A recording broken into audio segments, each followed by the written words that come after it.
आज हम लोग क्लास 3 का एसएसटी पढ़ेंगे। हमारे रिलेशन का नाम है प्लैनेट अर्थ, जो सेकेंड रिलेशन है।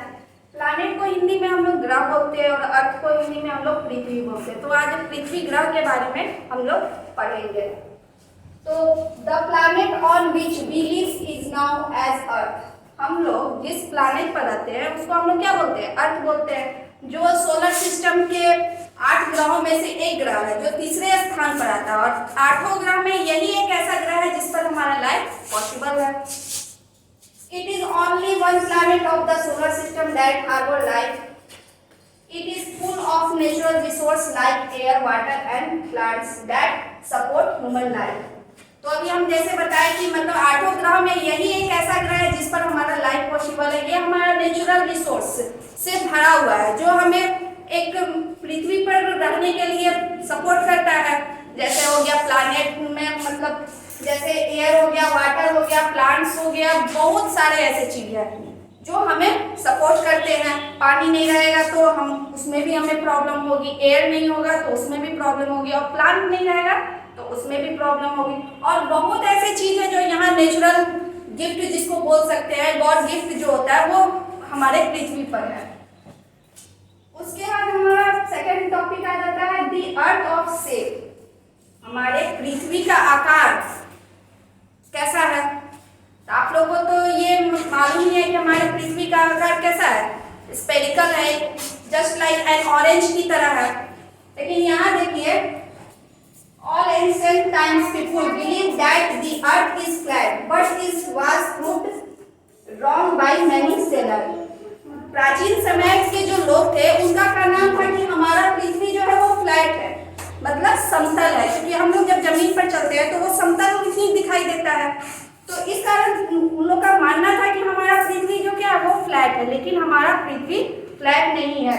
ये जो इसको क्या किया गया, प्रूव किया गया, और मैनी सेलर कई जो नाविकों है उन्होंने इसका ये किया कि भाई देखते हैं कि पृथ्वी हमारा फ्लैट है कि गोलाकार है। तो वो क्या किए, इसके लिए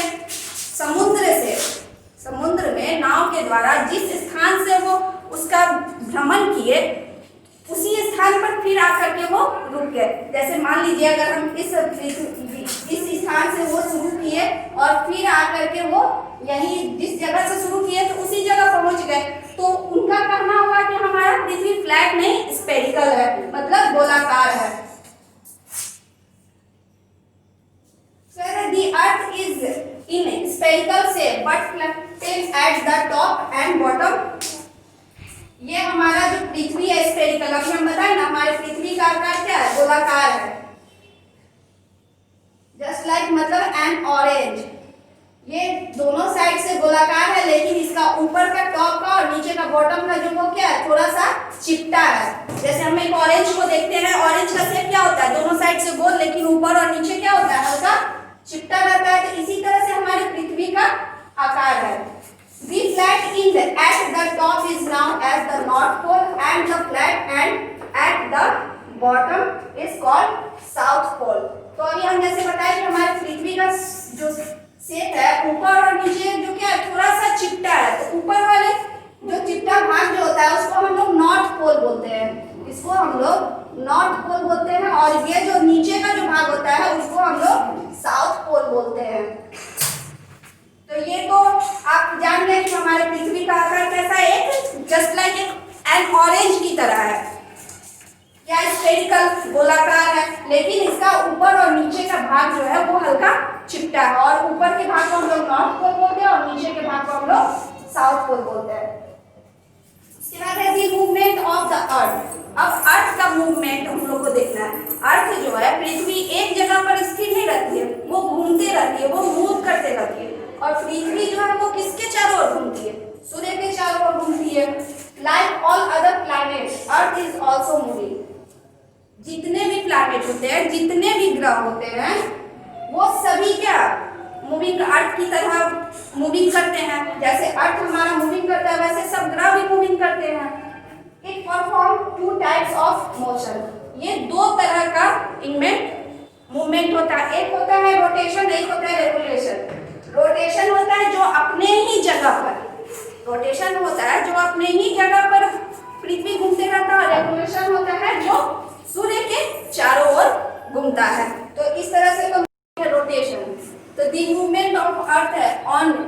on axis is known as rotation. इसमें जो हमारा पृथ्वी है वो मूवमेंट अपने ही एक्सिस पर, अपने ही अक्ष पर वो अपना मूवमेंट करता है, घूमता है। वो मतलब सूर्य के चारों ओर नहीं चक्कर लगाता है। जैसे मान लीजिए ये सूर्य है तो यहाँ पृथ्वी है, तो इसी जगह पर मतलब चक्कर लगाते रहता है। जैसे हम एक लट्टू को ले लीजिए, लट्टू को हम नचाते हैं तो वो देखते होंगे कि अपने ही जिस जगह पर उसको हम छोड़ते हैं उसी जगह पर वो नाचते रहता है। तो उसी तरह से इस रोटेशन में भी होता है कि पृथ्वी जिस अक्ष पर, जिस स्थान पर रहती है उसी स्थान पर वो घूमते रहती है। It takes 24 hours to complete on rotation. वो 24 घंटे में एक रोटेशन कंप्लीट करती है, एक चक्कर लगाती है, जिसके कारण हम क्या होता है, दिन और रात होती है। क्योंकि जब सूर्य के पृथ्वी चारों मतलब अपने ही जगह पर ऐसे मतलब ये करेगी, घूमेगी, तो ये ऐसे ऐसे धीरे धीरे घूमते जाएगी। तो जो भाग में सूर्य का रोशनी पड़ता है वहां दिन हो जाता है, और जिस भाग पर अंधेरा रहता है वो भाग नाइट हो जाता है। तो इसी कारण हमारा डे और नाइट होता है। इसके बाद सेकेंड हमारा आ जाता है revolution. The movement of earth around the sun is known as the revolution. इसमें है कि पृथ्वी जो है वो पृथ्वी है सन के चारों ओर एक निश्चित स्थान पर वो घूमते रहती है। जैसे यहाँ हमारा सन है, ये हमारा अगर सन है, यहाँ पृथ्वी है, तो एक निश्चित स्थान इसका बना हुआ रहता है। इसी स्थान पर ये चक्कर लगाती रहती है। रोटेशन में वो जिस स्थान पर रहती है उसी में लगाती है, लेकिन रेवोल्यूशन में वो सूर्य के चारों ओर घूमते रहती है। Our earth take 364 1/4 days to complete one revolution. इसको 365 दिन 6 घंटा लगता है एक रेवोल्यूशन करने में, एक चक्कर लगाने में इसको 365 दिन और 6 घंटा लगता है। और इसी कारण क्या होता है, हमारा जो different season are count due to revolution, मतलब इसी के कारण हमारा जो सीजन चेंज होता है इसी के कारण होता है। और हमारे जितने भी प्लैनेट है वो सब सूर्य का चक्कर लगाते हैं, लेकिन सबका जो स्थान होता है वो अलग अलग होता है। कोई नजदीक होता है, कोई दूर होता है। तो वो प्लैनेट के अनुसार उनका डिस्टेंस, जिस अनुसार डिस्टेंस रहता है उन्हीं अनुसार वो उसका चक्कर लगाते हैं। जिसका डिस्टेंस कम रहता है वो जल्दी लगा लेते हैं चक्कर, और जिसका दूर रहता है वो देर से लगाते हैं। तो ये तो पता चल गया कि रोटेशन के कारण हमारा दिन और रात होता है, और रेवोल्यूशन के कारण हमारा सीजन चेंज होता है। एक साल में उसका एक रेवोल्यूशन होता है, तो इस कारण हमारा साल भी चेंज होता है और हमारा सीजन भी चेंज होता है। उसके बाद सेकेंड है रियम्स ऑफ आवर अर्थ। हमारा अर्थ जो है, अर्थ का जो क्षेत्र है वो कैसे बना है, क्या चीज से बना है। तो हमारा अर्थ का जो क्षेत्र है वो 3 भागों को मिला करके बना है। अब वो 3 भागों में हमारा क्या आता है, एटमॉस्फेयर आ जाता है, हाइड्रोस्फीयर हो जाता है और लिथोस्फीयर हो जाता है। एटमॉस्फेयर हो गया हमारा एयर, हाइड्रोस्फीयर हो गया वाटर और लिथोस्फीयर हो गया लैंड। तो भूमि, जल और वायु, ये तीनों को मिला करके हमारा पृथ्वी बना है। और हमारे पृथ्वी पर सबसे ज्यादा वाटर पाया जाता है। 71% हमारा वाटर है, वाटर से ढका हुआ है, और जिस कारण हम लोग ब्लू प्लैनेट भी बोलते हैं। अर्थ को हम लोग ब्लू प्लैनेट भी बोलते हैं। तो पहला हमारा है atmosphere. The layer of air which surrounds the earth is called atmosphere. जो हवा का जो परत होता है उसको हमारे चारों ओर जो भी हवा का परत है उसको हम लोग क्या बोले, एटमॉस्फेयर बोले। ये हमारा वायुमंडल हो गया। This layer is made of different gases like nitrogen, oxygen और कार्बन डाइऑक्साइड। ये जो एटमॉस्फेयर है वो उसका लेयर क्या चीज से बना हुआ है, डिफरेंट गैसों से। जैसे हमारा नाइट्रोजन हो गया, ऑक्सीजन हो गया, कार्बन डाइऑक्साइड हो गया। इन सब से मिल करके हमारा एटमॉस्फेयर बना है, इसका लेयर है। और सेकेंड हमारा हो जाता है लिथोस्फेयर। तो इसको हम लोग थल मंडल बोलते हैं।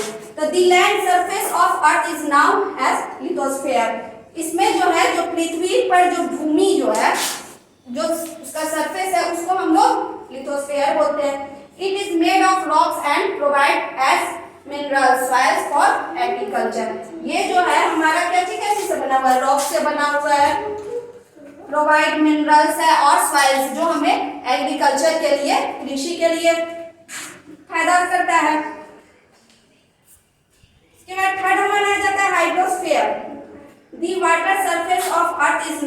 As hydrosphere. तो इसको हम लोग बोलते हैं जलमंडल। तो पृथ्वी जो हमारा है वो पृथ्वी का जो पानी वाला भाग है उसको हम लोग क्या बोल दिए, हाइड्रोस्फीयर बोल दिए। तो ये तो अभी हम जैसे बताए कि 3 चीज से मिलकर के ही हमारा बना, और सब तीनों में सबसे ज्यादा पृथ्वी पर हाइड्रोस्फीयर पाया जाता है। ये 71% हमारे पृथ्वी पर है, जिस कारण इसको हम लोग ब्लू प्लैनेट बोलते हैं। Water support life of human and aquatic animal. ये जलीय जानवर और ह्यूमन मनुष्य के लिए भी लाभदायक है। ये अगर पानी नहीं रहेगा तो हमारा सपोर्ट जो हम लोग लाइफ जो जी रहे हैं, जो जीवन है वो उसमें हम लोग को दिक्कत आएगी। तो ये हाइड्रोस्फीयर और एटमॉस्फेयर तो बहुत ही ज्यादा हमारे लिए जरूरी है, और इसी कारण हम लोग को अपने जो हमारा जो पृथ्वी है उसको पोल्यूटेड नहीं करना चाहिए, पानी को पोल्यूटेड नहीं करना चाहिए, साफ सुथरा रखना चाहिए। और इस तरह से हमारा लेसन